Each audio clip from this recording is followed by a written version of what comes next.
Hola, bienvenida y bienvenido a este mini curso de la Universidad Rey Juan Carlos de Madrid sobre análisis del discurso en mensajes publicitarios audiovisuales. Esta propuesta metodológica que les voy a compartir parte de una aplicación del análisis textual que, según Cassetti y Dichio, es el análisis que sirve para descomponer las piezas que conforman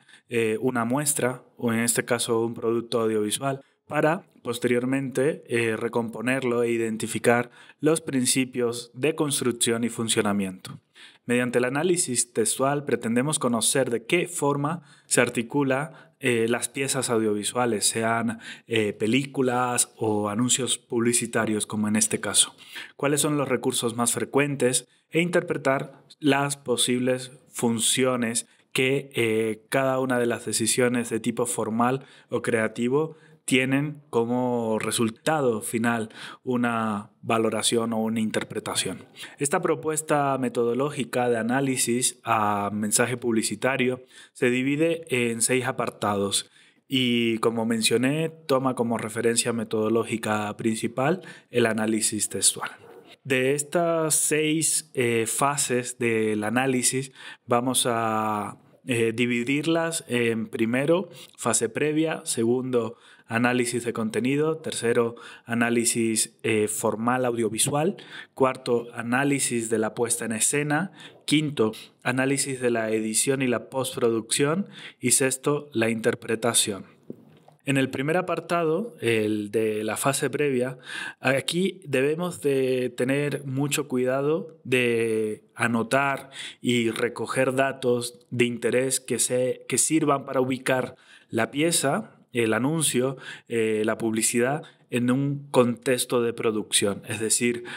por ejemplo, si tiene algún título, quiénes fueron los autores, cuál es la compañía que encarga el anuncio, quiénes son los intérpretes que aparecen en el anuncio, el apartado, digamos, artístico que conformó el anuncio, el crew, si es que tiene relevancia, pues conocer quién hizo la fotografía, quién hizo la dirección de arte, quién lo editó. Todas estas son cuestiones que van más allá del texto, son cuestiones paratextuales,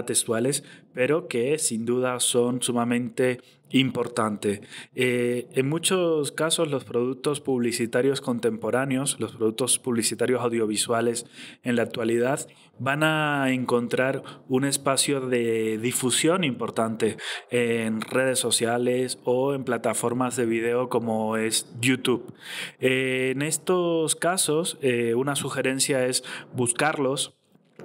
la fuente original en donde se haya publicado este anuncio, y en el apartado del contexto pues podemos recoger también información muy valiosa, como pueden ser la fecha de publicación, el autor, el título. Y bueno, inclusive también como datos adicionales o información adicional en estas plataformas de video como YouTube, el apartado de comentarios, si es que está habilitado ese apartado, nos puede arrojar también mucha información respecto a la recepción que por parte de los espectadores ha ido teniendo dicho anuncio.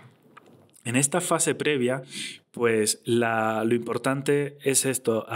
conocer las características que no son estilísticas, que no son formales, pero que son datos relevantes a la hora de hacer un análisis e insertar el anuncio en cuestión dentro del andamiaje de la industria publicitaria. En estos casos, pues en mayor o menor medida conviene justificarse hasta qué grado la necesidad y la importancia de hacer mención de estos datos previos a la hora de exponer nuestro análisis. Si lo fundamental es un análisis de contenido, quizás por la información o por los datos recabados en esta fase previa, puede que pasemos de puntilla, pero si en cambio esta información de contexto es más relevante que el contenido, pues conviene subrayarlo. sea como sea, es imprescindible llevar a cabo esta labor previa antes de enfrentarnos con el texto porque va a ser muy, muy relevante. La mayor atención que le podamos brindar a esta fase previa, lo mejor y lo más completo que va a resultar a posteriori nuestro análisis. Y bueno, otra de las cuestiones importantes que van más allá del análisis del texto es la cuestión económica. En la publicidad tiene un gran valor y un gran peso la parte financiera. ¿Quién es el cliente que encarga la obra? ¿Qué es quien la paga? Y pues cuánto presupuesto se ha invertido en dicho anuncio publicitario. Pues bueno, muchas veces esta es información relevante para poder valorar, para poder analizar el resultado del clip publicitario al que nos estamos enfrentando. La segunda fase de este método de análisis del discurso publicitario es la que atiende al contenido del anuncio. Y en este momento, pues hace falta partir en primer lugar de una breve descripción de lo que vemos en el video para poderlo posteriormente categorizar según una tipología muy sencilla que consiste en decir si es un anuncio publicitario narrativo o descriptivo o una combinación de estas dos posibilidades. Aquellos anuncios que son más descriptivos o poéticos basan su fuerza en una representación poética con imagen y sonido respecto al mensaje publicitario. Es un anuncio más que tiende a lo performativo o a la experimentación estética en torno a diversos códigos visuales y conceptuales. En cambio, los anuncios narrativos desarrollan un relato con todos los elementos típicos que conforman la narratividad, es decir, exponen un mundo imaginario diegético con personajes, escenarios, situaciones y una evolución de esas situaciones que llevan a un desenlace. En el anuncio mixto o híbrido vamos a ver una combinación de todos estos elementos, de lo artístico y poético y conceptual del anuncio descriptivo junto con aspectos narrativos como la puesta en escena sobre un escenario de algún personaje. Por lo tanto, directamente con esta tipología de categorías entre lo narrativo y lo poético, es recomendable partir del conocimiento de la estructura narrativa. Para ello sugiero consultar la obra del autor Seymour Chapman y su libro Historia y Discurso, que contiene un esquema de análisis de la estructura narrativa en el que se separa por un lado la historia, que es lo que se nos narra, lo que se nos cuenta, y el discurso, la manera en que se nos cuenta. Dentro de la historia pues vamos a encontrarnos con personajes, escenarios, acciones y acontecimientos, y pues una cuidadosa atención a todas esas categorías es la que tenemos que prestar a la hora de hacer un análisis del contenido narrativo de los anuncios. Y de esta forma poder hablar así de narratividad, identificando la representación de estos sucesos, acontecimientos, escenarios y personajes en transformación. Partimos de una situación inicial, hay una evolución hasta un desenlace. Por lo tanto, vamos a proponernos hacer, partiendo de esos conocimientos, la categorización de anuncios narrativos o no narrativos. Así que esta categoría del anuncio con una narración fuerte va a caracterizarse por contar con los elementos típicos de todo discurso narrativo: personajes, sucesos, acontecimientos, evolución causal de esos acontecimientos y dentro de unos escenarios, articulando así un relato, una historia en la que dichos elementos van a estar definidos con precisión. Vamos a ser capaces de identificar claramente cómo las situaciones se enlazan las unas con las otras a través de la acción y la causalidad con respecto a los personajes, a los escenarios. Vamos a poder asistir a una evolución de una situación inicial, pasando por un desarrollo hasta un desenlace, lo que vendría siendo una estructura narrativa convencional y clásica de 3 actos. Esto nos lleva a hablar de una cercanía muy obvia, muy clara a los referentes del cine narrativo ficcional, el cine convencional, que es prácticamente el producto audiovisual al que se le ha prestado más atención desde la teoría del análisis de los discursos audiovisuales. Por lo tanto, es habitual recurrir a bibliografía y marcos teóricos referenciales del análisis cinematográfico aplicados también al análisis de los anuncios narrativos. En segundo lugar, encontraríamos algunos anuncios que, si bien presentan aspectos narrativos, tienen una narración débil, es decir, no son 100% narrativos porque la dimensión queda hibridada, mezclada con aspectos más artísticos, performativos, poéticos. Hay un importante desequilibrio entre lo que viene siendo la narrativa convencional pura con lo que presentan estos anuncios que tienden más hacia la ambigüedad de un relato o de una historia que, más que representarla, más que transmitirla, se suele sugerir. En ocasiones hay más una descripción de unos personajes que la construcción de unos personajes o unas situaciones específicas. La acción de estos personajes no es lo que determina la evolución del anuncio, queda más bien abierto a la interpretación del espectador y a las sensaciones que le van a aportar esta serie de elementos. Se trata, por tanto, de una categoría que ofrece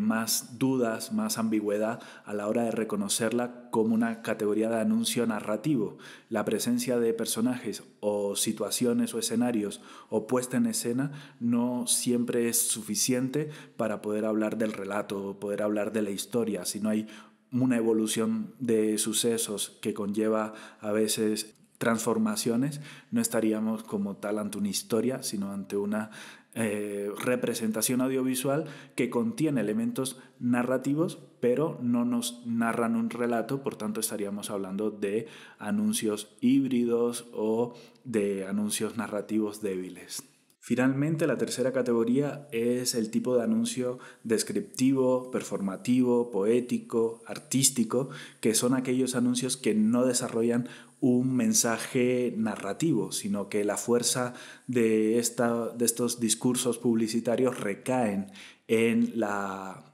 belleza poética de sus imágenes, combinado con la expresión auditiva, con la banda sonora o con los mensajes de voz extradiegéticos. En estos anuncios todo está al servicio de la transmisión de sensaciones, de la experimentación audiovisual, de sorprender al espectador y, pues, en todo caso se basa de esta combinación artística de la imagen y el sonido. Por lo tanto, no hay que descuidar la atención al análisis tanto de lo que vemos como de lo que escuchamos. Tanto el sonido como lo visual trabajan de una manera conjunta e inseparable. No hay que darle prioridad a un componente por encima del otro. Los anuncios descriptivos, por tanto, quedan al margen de las posibilidades de análisis que ofrece el esquema de la narrativa audiovisual, y aquí habría que centrar más la atención en los componentes que vamos a ver con más profundidad en la tercera fase de esta metodología de análisis, que es la fase del análisis formal audiovisual. Por tanto, dentro de esta metodología de análisis vamos a tipificar o categorizar los anuncios respecto a si son o no son narrativos. Aquellos que son narrativos habría que describir cuidadosamente los elementos que conforman esa narrativa, cómo se conjugan entre ellos y cómo aportan a la construcción del discurso, y los que no sean narrativos o tienen una narrativa débil, pues prestaremos más atención a otro tipo de categorías como la relación espacial o temporal del discurso audiovisual en la construcción de este tipo de análisis. Entrando ahora a la tercera etapa, el análisis formal audiovisual de nuestra metodología, aquí pues habría ya que empezar a segmentar cada uno de los componentes en categorías de observación más atómicas, es decir, por ejemplo, en el componente visual, pues analizar cada uno de los planos que componen la pieza para analizar pues su articulación formal, indicando en cada escena o secuencia pues la presencia de una intencionalidad discursiva y en mayor o menor medida pues la destreza de ir articulando componentes estilísticos de la imagen y el sonido,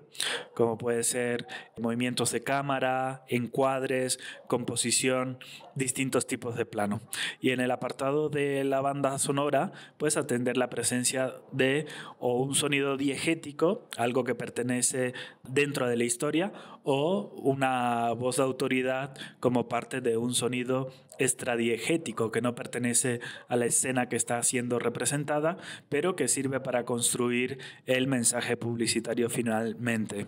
Vamos a ir tomando nota poco a poco, cuidadosamente, de cada una de las cuestiones observables de dichos elementos. Por ejemplo, en el caso de los planos, vamos a analizar el tamaño del encuadre, normalmente siguiendo la tradición que se estudia en escuelas de audiovisuales, que de tipo del tamaño de encuadre, desde el gran plano general, el plano entero, el plano americano, plano medio, el plano medio corto, el primer plano o el plano detalle. Vamos a ir contabilizando el número de planos según cada encuadre, según cada toma, y dentro de estos anuncios generalmente vamos a encontrarnos que están compuestos por más de un plano. En el caso de aquellos anuncios en donde no haya corte, pues estaríamos hablando de una categoría discursiva propia del cine, que es el plano secuencia, es la enunciación audiovisual continua en donde no hay montaje de edición. Pero bueno, vamos a hablar seguramente de la duración de estos planos. Vamos a ver cómo, por ejemplo, los planos abiertos o los planos largos suelen tener una duración mayor que aquellos planos más cerrados como el plano detalle, y vamos a ver en función de la duración del anuncio, en función de la duración del clip, cómo es el uso de esa gramática de los planos en función del tamaño. El resultado nos va a dar, pues, tal vez información respecto al tipo de producto del que se está haciendo el anuncio publicitario. Esto posteriormente, para la fase que veremos al final de análisis interpretativo, pues va a tener una gran relevancia, así como también cuando hagamos análisis de la edición y de la postproducción para interpretar esta cuestión de la percepción subjetiva del ritmo, que normalmente, a diferencia de ciertos discursos audiovisuales como puede ser el cine documental, el ritmo en los anuncios publicitarios audiovisuales suele ser un ritmo más acelerado, es decir, la duración media de los planos expresado en segundos o en frames, pues suele ser más baja, suele ser más pequeña con relación a la división de la duración total del anuncio. Y posteriormente atenderemos a la posibilidad de observar y analizar los cambios del encuadre, limitándonos a 3 posibilidades. Por ejemplo, si hay movimiento de cámara, es decir, la cámara puede girar sobre su propio eje, la cámara puede girar conforme al eje de seguimiento de la representación, la cámara puede moverse en función de la óptica haciendo zoom, o la cámara puede tener un tipo de reencuadre digital dentro del mismo plano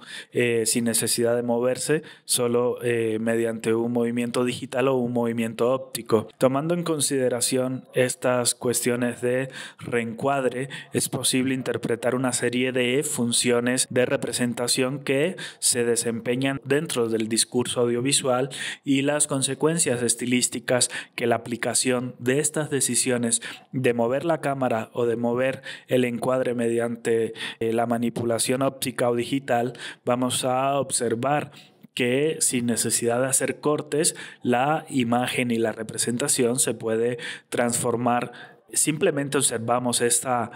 relación que hay entre lo representado y la forma de ser representado mediante decisiones de manejo de la cámara. En función de todas estas cuestiones, estamos haciendo un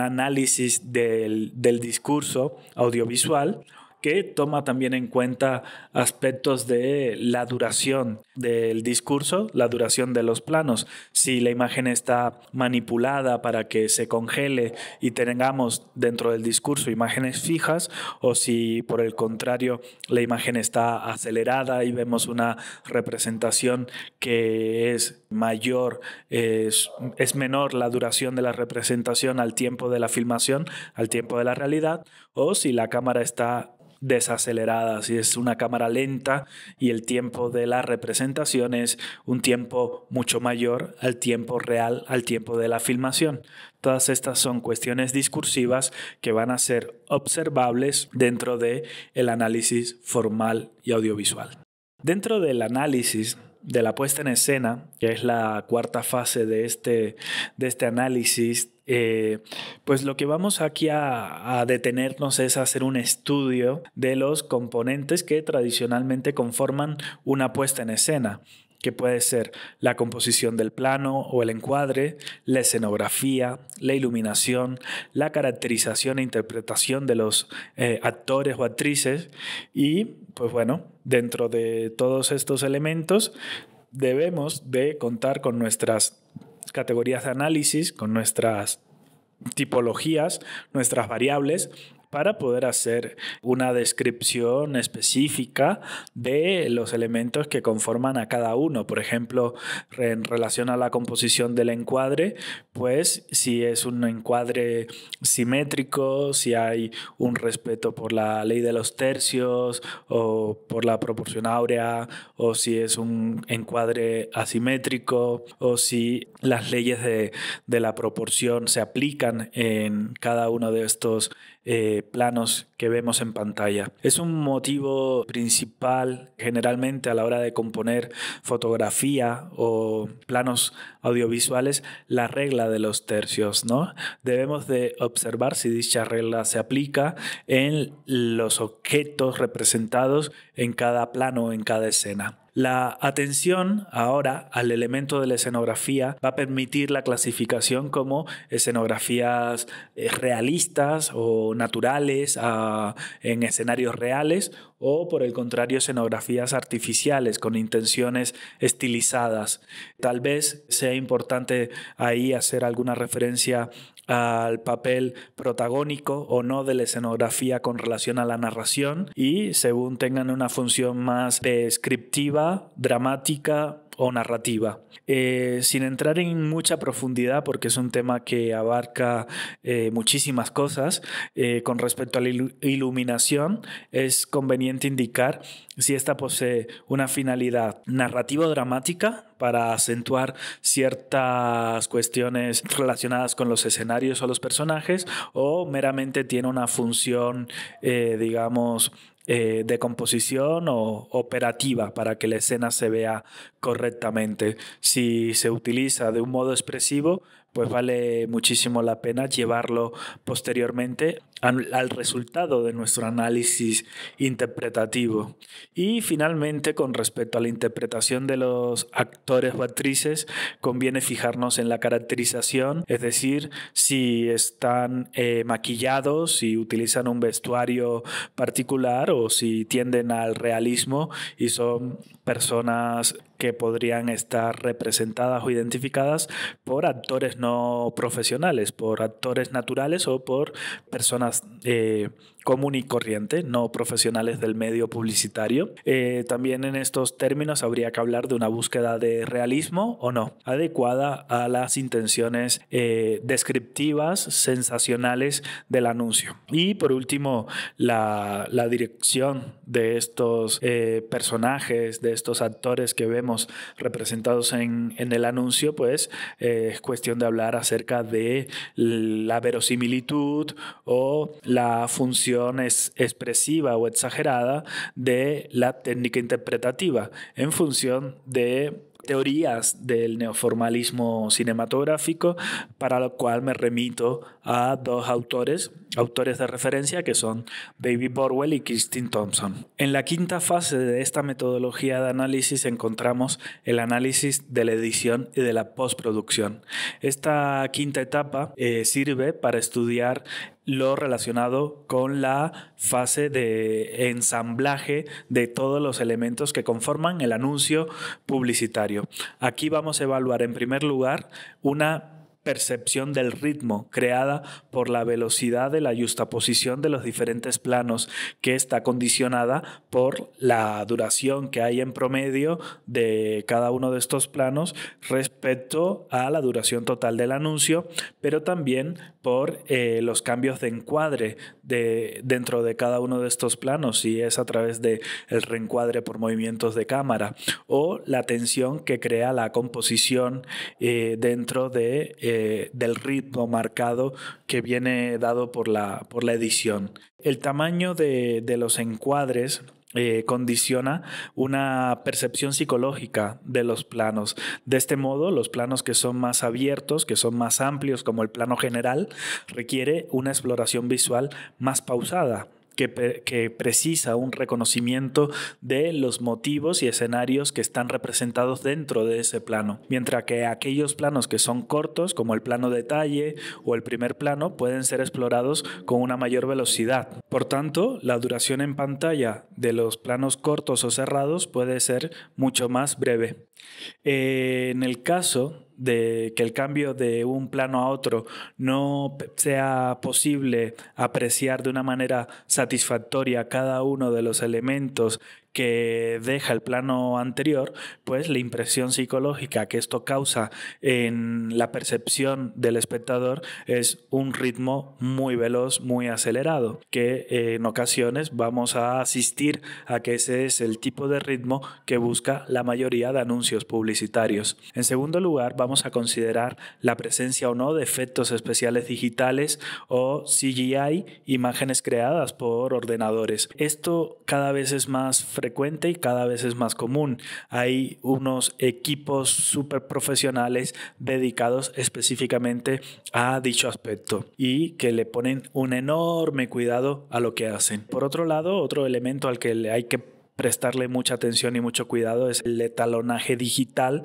y la función que la corrección de color tiene para el resultado final del anuncio. Colores llamativos, colores cálidos, colores que conecten con las preferencias de los esquemas mentales de los espectadores. Por último, otra cuestión importante es la presencia de los recursos extradiegéticos. Pueden ser recursos textuales o recursos sonoros, como los jingles o las bandas sonoras que se incorporan en la fase de postproducción al anuncio y que también acompaña al resultado que se pretende obtener, que se pretende conseguir, así como otros elementos extradiegéticos que podrían ser información gráfica o información textual sobre la imagen. La implementación de todas estas posibilidades digitales es una de las partes que se le presta mayor atención en la fase de postproducción y en muchas ocasiones, esta etapa de postproducción suele llevar la mayor parte de la inversión de la producción de un anuncio publicitario y una buena parte del cronograma de realización del anuncio. Se ha convertido en muchos casos el anuncio publicitario, el discurso audiovisual publicitario, como un trampolín de propuestas visualmente más creativas y más originales nunca antes vistas gracias a las posibilidades de postproducción. No obstante, en muchas ocasiones no vamos a ser conscientes de la aplicación de las técnicas de postproducción porque la tendencia es que estas sean prácticamente invisibles, por lo que es suficiente con comentar aquellos efectos que resulten más evidentes a simple vista o documentarnos mediante otra metodología qué tipo de tratamiento digital o de postproducción fue aplicado a dicho anuncio publicitario. En sexto y último lugar, vamos a dar paso a la fase que a mí me resulta más interesante, En sexto y último lugar, vamos a dar paso a la fase de interpretación. Esto significa que una vez que ya hemos tomado todos los datos a partir de las fases previas, vamos a ofrecer conclusiones acerca del contenido de los discursos publicitarios. Estas conclusiones tienen que tomar en cuenta los factores previos paratextuales como los factores formales del anuncio. Y esta metodología no se cierra a una sola interpretación, sino que es una metodología cualitativa eficaz que se adapta al marco de referencia y a los objetivos específicos de cada investigador y que se deben de definir claramente al inicio de todo estudio. Por lo tanto, esta es una propuesta de análisis del discurso que puede ser muy variable de un investigador a otro, y de todas las etapas que conforman esta metodología puede que sea la etapa más abierta, pero al mismo tiempo la más interesante, pues se adapta a un marco